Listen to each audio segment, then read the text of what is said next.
Hello, and welcome to Life of a Boss, the podcast, hosted by entrepreneur, public speaker, and mentor, Jason Hardin. This podcast is all about helping audiences create and reach their own definition of success through positive thinking, perseverance, and personal development. Having survived extreme obstacles from an early age, such as cancer, poverty, abuse, family dysfunction, and even homelessness, Jason has learned how to master the art of resilience and defy all odds to become the boss he is today. So, get ready for some serious game and remember to keep an open mind. Now, without further delay, here is your host, Jason Hardin. Hello, everybody, and welcome to another wonderful episode of Life of a Boss, the podcast. I am your host, Jason Hardin, and as always, I am super excited to be alive and to be here with y'all. Seriously, man, there's no place I'd rather be. Would I rather be? Maybe on a golf course, but that's neither here nor there, man. The point is, I love what I do, and the point of this show is to help other people create and live what they want to do. You know what I'm saying? Live the life you want, do the job you want, solve the problems you want, create the business you want, and that's what this show is all about, man. We really want to help people be themselves in the best and greatest way possible. We do that through interviews, we do that through encouragement, we do that through positive thinking, we do that through positive vibes and words and rants even. You know what I'm saying? It's all about what can spark your mind to cut on to the greatness that's already in you. Everybody has it in them.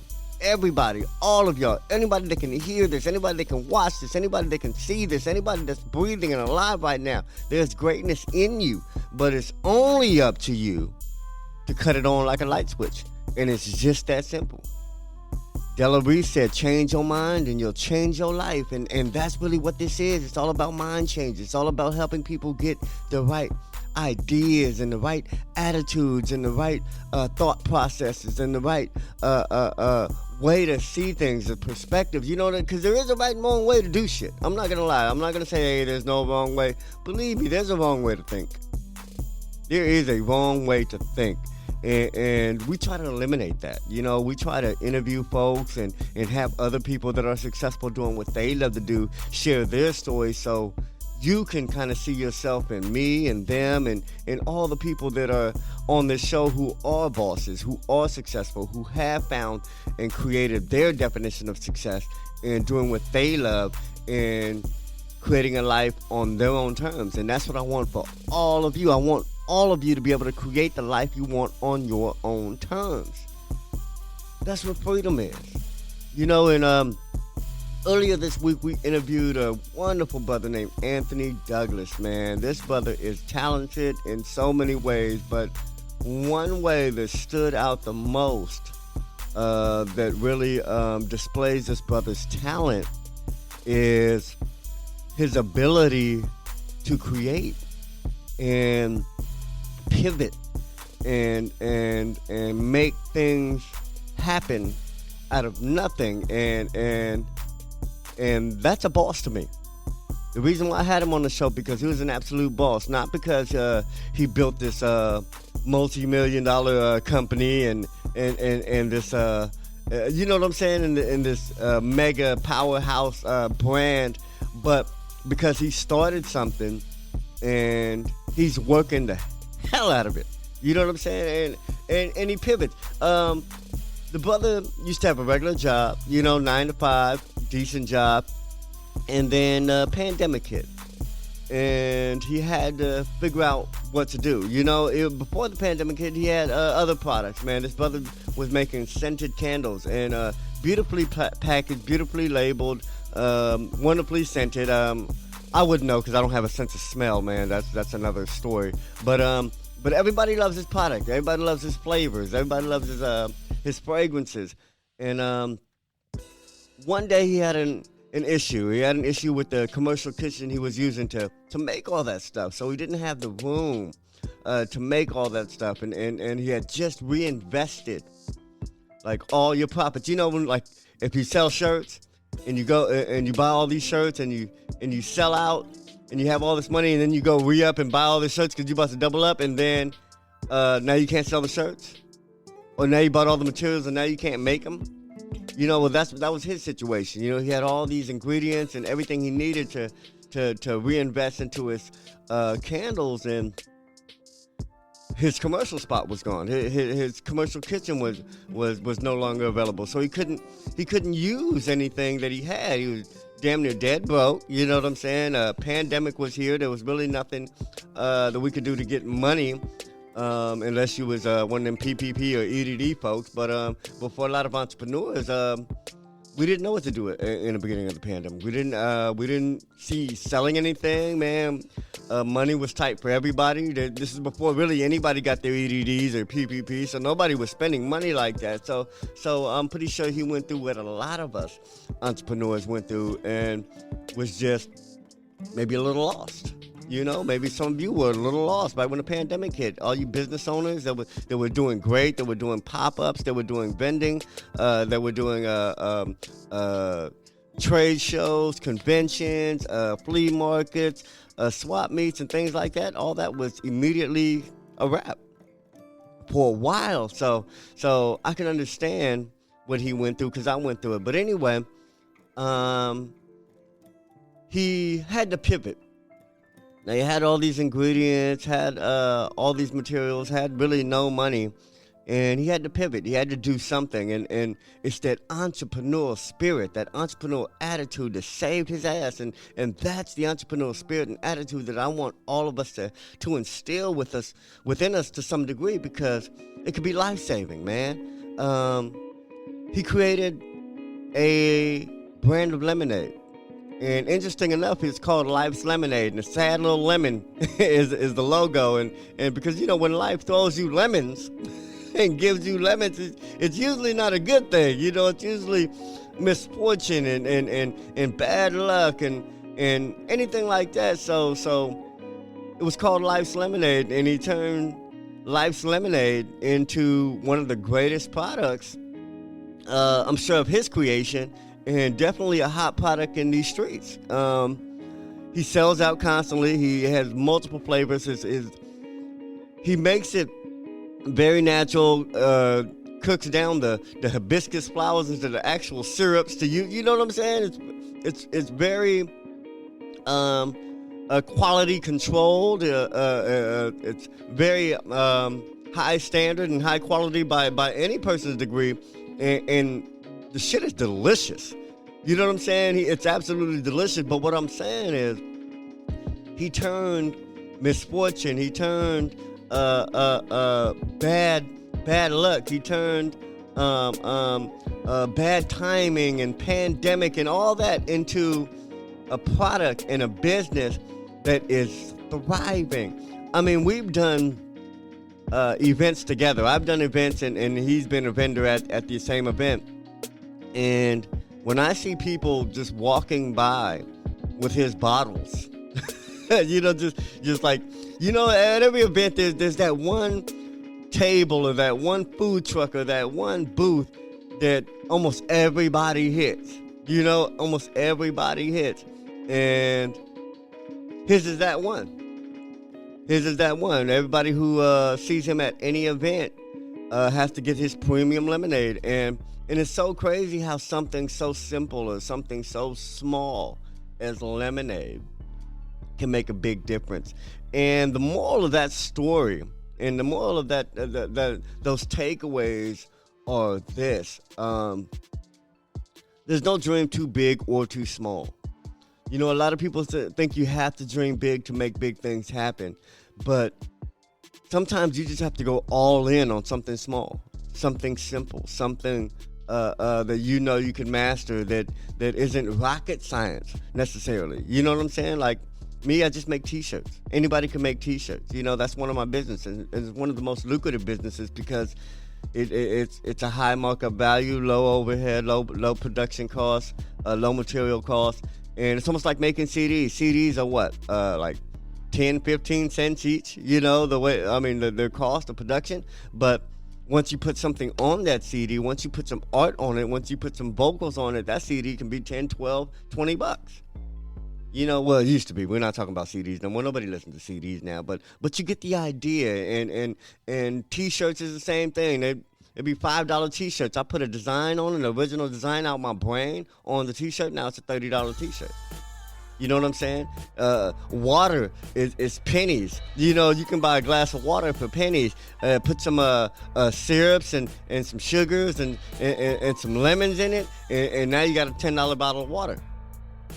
That's Life's Lemonade. You know what I'm saying? And I'm just trying to get you to see this and understand that there is no real wrong way to get it. If it's legal and it's not harmful and you're not getting over on people and harming others and infringing on other people's rights and liberties, man, it's fair game. It's fair game, and it's never too small. So don't look at your ideas and think that's stupid. That's stupid. You know what? I'm gonna tell you another personal story, a very recent story. Now, everybody that knows me personally knows that, I'm a good cook. I can get down in the kitchen. It's just as well as I can do an image on Photoshop, just as well as I can make an awesome sweatsuit or outfit. I can get down in the kitchen. I can make gourmet, Michelin star looking food and meals and dishes, and it's one thing that I do to unwind from the other creativity that I take part in, unwind from all that screen time of looking at photos and images and tweaking stuff and video editing. All the stuff that I do on computer can get a little mind numbing, and just too much screen time can really wear me down. So another way that I like to create this has nothing to do with anything electronic or technical is in the kitchen. And I love to eat, and I love to eat good food. I can't even afford to eat the way that I like to eat in the restaurants because I love gourmet stuff. I love good stuff. So the only way I could really afford to eat the way I like is to cook. And so I do a lot of cooking, man.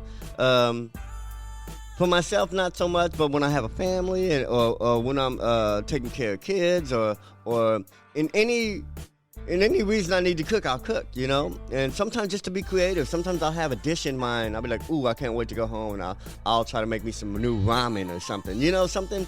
Something that I've never made it before and just want to experiment. So I do a lot of experimenting, a lot of creating, a lot of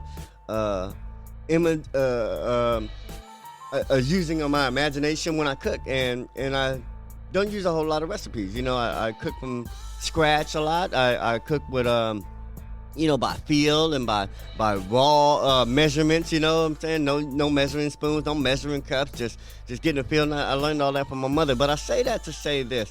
Recently, I accepted a job as a private chef, and I say that and I share it because all these years that I've been cooking, all the years that I've been making spectacular dishes and food and serving people great stuff, I would always hear, man, you should cook for a living. You should be a chef. You should be a chef. And I thought, like, that's stupid.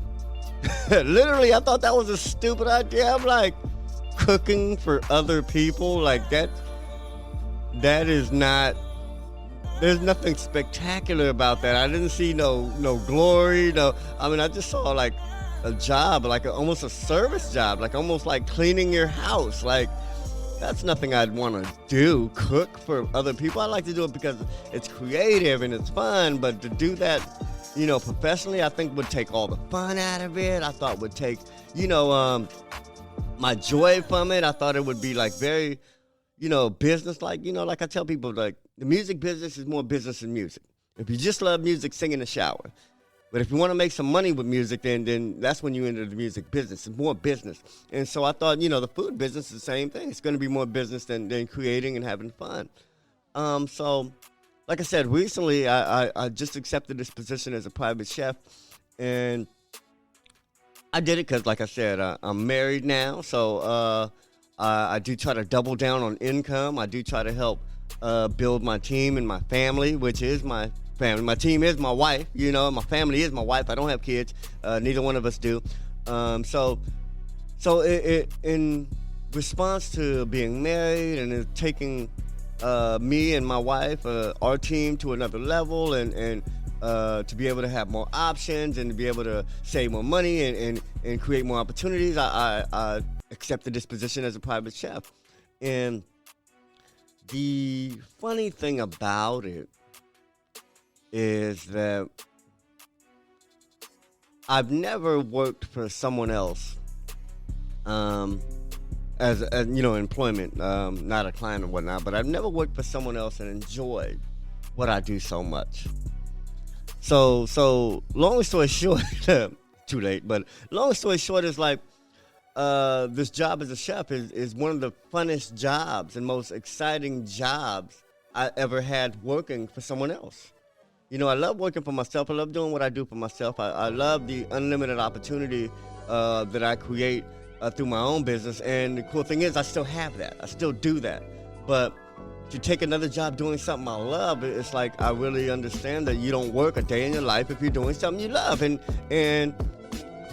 the cool thing is, it's like I don't even take lunches. You know, I don't even take breaks. I work nonstop for 8.5 hours, damn near, because it's not really work, but it's all work. You know what I'm saying? It's me being engaged, and I can create, and I can experiment, and I can make these dishes and get people's reaction, and I get a rush of people loving this stuff. I get a rush when people want to take pictures of my food. I get a rush when I want to take pictures of my food. I get a rush when I taste it and I'm like, oh, that's incredible. And I literally made stuff I ain't never made before. I don't have no supervisor. Nobody tells me what to create. Nobody gives me recipes. Nobody says you have to make this. They just give me a kitchen, the most beautiful kitchen I've ever been in, fully stocked, and say, here's 5 people to cook for. Make them lunch and dinner. And I never thought I'd feel this proud to be in like a service industry, to be serving people. I never thought that would be, I serve people in different ways. I'm a mentor. I'm a community activist. I'm very involved in my neighborhood and things that go on. So there's a bunch of different ways I serve people, but serving people food, it's just, and having them, it's very personal, because they're consuming what you created with your 2 hands, from nothing, from scratch, from ingredients. And like I said, I get a rush off that. But what I'm saying is, I used to knock that feeling. I used to knock that position. I used to knock that type of work. I used to think that was not big enough for me. That wasn't a dream of mine to cook for people, And now I take so much pride in something that's so little, so small. Like I said, there's no dream too small. And the crazy thing is, if I wanted to do just this, if I gave up my business and wanted to do just this, it's the most money I've ever made at a job. First of all. Second of all, it's full time. So meaning if I was anywhere in my past with this position, I would have loved it. I would have damn near killed for it. But all that time, I hated the thought and the idea of cooking for other people for a living. I looked at it like, no, that ain't me. And then I thought about restaurants and stuff like, that's dealing with the health department, permits. It's just too much money. And it looked like a bad investment. So I never saw any business opportunity in cooking. Really, that wasn't my thing. And then even as a product, I wouldn't want to make a product that was food, because then I have to worry about packaging, storage, shelf life, and just things I didn't want to get into. When I sell a shirt, I can make a shirt today and sell it 6 months from now, a year from now. It's not going to go bad or nothing. So it's the business that I chose to get into for all the right reasons in regards to apparel and all that. But I totally neglected any type of career, any type of thought into a career in cooking. And like I said, the fact is I love it. And if that were my only dream, if that were the only thing I was good at and the only thing I could do, it would still be good enough to get me where I want to be in life. You know what I'm saying? Cooking for other people is still big enough to get me anywhere I want to go in life. You know, and that's why I keep saying there's no dream too small. Anthony and his lemonade, though that lemonade is a small brand right now, that lemonade can take Anthony all over the world, into every store in the world, Whole Foods, Targets, Walmart. You know what I'm saying? He can create an empire with such a small and simple product. High quality though, you know what I'm saying? He puts that's what makes it have the potential to be anywhere in the world, because of the time and attention and the love and the respect and the quality he puts into his product. But nonetheless, he can take that little lemonade all over the world. And that's why I want to tell you guys that there is no dream too big or small. I have another friend who created his own niche in his own business of cleaning solar panels. All these companies are starting to push solar panels. Cities are starting to go into renewable energy. A lot of communities are having rebates and to get you free solar panels on your house, and they get dirty and they start working less and less. And he created a business of wiping them motherfuckers off. You know what I'm saying? Cleaning them. And very successful business, very successful gentleman. He's going to be on the show, but it wasn't a big dream. It wasn't spectacular. It wasn't glamorous. It wasn't something that you see on TV or the movies, but he can make it there. He can get anywhere he wants to go in life through the vehicle of his solar panel business. If you want to get into another business, if you want to learn something, if you want to be a doctor, he can go to med school and pay for it with his solar panel business. So what I'm saying is, don't knock what you're good at.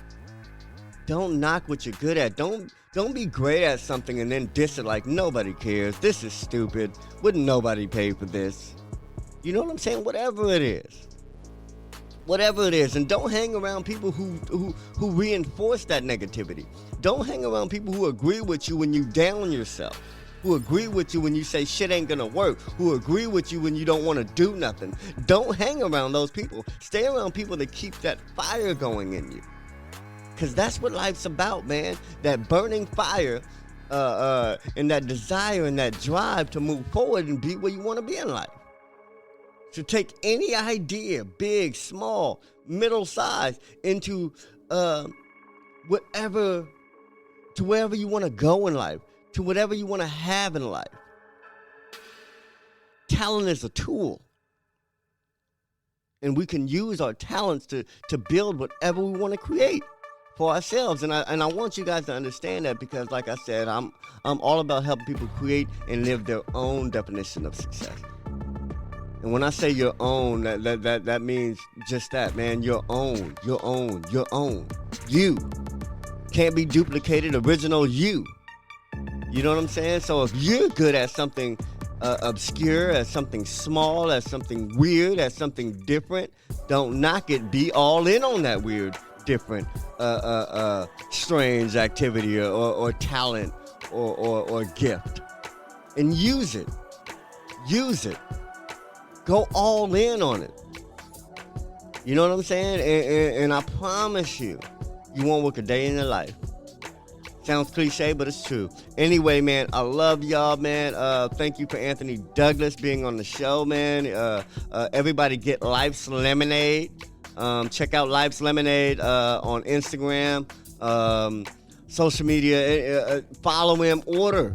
If you can get it from his website, order it, man. But he also delivers locally, man. Check him out. But like I said, man, if you have a dream, doesn't matter how big or small it is, wake up and make it happen, all right? Anyway, I love y'all, man. Check us out every Monday and every Thursday. Anywhere you find podcasts, be on the lookout on YouTube. We got the videos are coming soon to all the episodes, man, so you can actually watch and listen. And, man, check out lifeofaboss.net. Check out our gear. Get some Life of a Boss gear, hoodies, T-shirts, jackets, tank tops, sweaters, man. We got it all, and that is the brand that helped build the empire, man. Made in Dina. Check out madeindina.com. They also pay for the show, man. And continue to be you to the fullest. You know what I'm saying? Don't be like anybody else. Don't want to be anybody else, man. Stay original, stay true to yourself, and go all in on your gift, and you'll never know what can happen in life. All right? I love y'all. And remember, until next time, success is a lifestyle. Peace.